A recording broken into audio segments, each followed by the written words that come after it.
लवकर घेतली कारण की आता आपल्याला पाहायचं आहे माझ्या मामांनी समाधी कशी घेतली, माझ्या मामांचे महासमाधी दिन आज आपल्याला पाहायचं आहे। प्रत्येकाच्या डोळ्यात पाणी येणार आहे माई बापा हो। माझ्या मामांचं चरित्र सांगायला गेलो ना प्रत्येकाच्या डोळ्यात पाणी येतं। एवढं सुंदर चरित्र माझ्या बाळू मामांचं आहे। काय चरित्र आहे माझ्या बाळू मामांचं। 1966 साली माझ्या बाळूमामांनी समाधी घेतली। सप्टेंबर महिन्यात 1966 साली माझ्या मामांनी समाधी घेतली। वार होता रविवार माई बाप्पा हो। पहा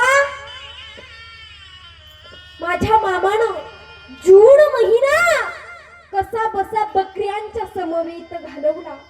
एक महिना माझ्या मेंढी माऊलीची सेवा केली माझ्या बाळू मामानं।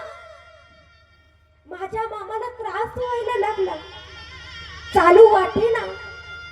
एक महिना कसा बसा माझ्या बाळू मामानं बकऱ्यांच्या समवेत घालवला। नंतर माझे बाळू मामा तंबूतच बसून असत, तंबूच्या बाहेर पडत नव्हते माझे मामा।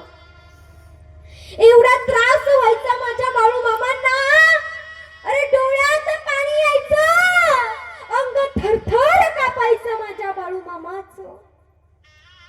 एवढा त्रास माझ्या बाळू मामांना झाला।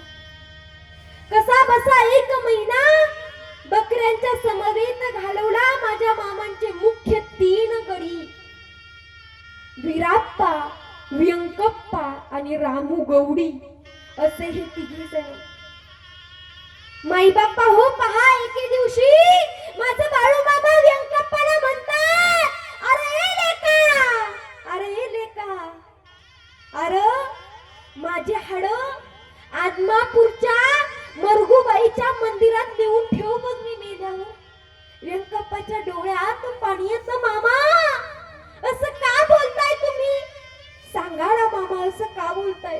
अरे लेका, अरे सुकाळीच्या जी खरं आहे ती बोलतोय मी, वाईट वाटून घेऊ नको बघ लेका।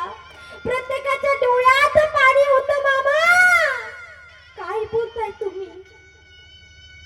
माझ्या मामाला खूप दुःख व्हायचं का, तर ही लेकरं, ही मेंढी माऊलीला माझा मामा सोडून जाणार होतं याचं दुःख माझ्या बाळू मामांना व्हायचं। पहा एके दिवशी आदमापूरचा सावकार शंकरराव भोसले माझ्या मामांपाशी आला। माझे मामा आजारी पडल्याची बातमी त्याला कळाली। माझ्या मामांपाशी आला, मामांचं चरण पकडलं। मामा काय झाले तुम्हाला, मामा काय झाले। मामांच्या डोळ्यात पाणी होतं। माझ्या बाळू मामाने सांगितलं, लेका, अरे मला आदमापूरला जायचंय बघ, मला आदमापूरला जायचंय। व्यंकप्पा म्हणतो, मामा आम्ही सांभाळतो तुम्हाला, मामा काही बी काळजी करू नका, हा व्यंकप्पा आहे ना मामा तुम्हाला सांभाळायला. मामा म्हणतात, अरे लेका, भविष्यात या बाळू धनगराचा वाडा खूप मोठा होणार आहे बघ.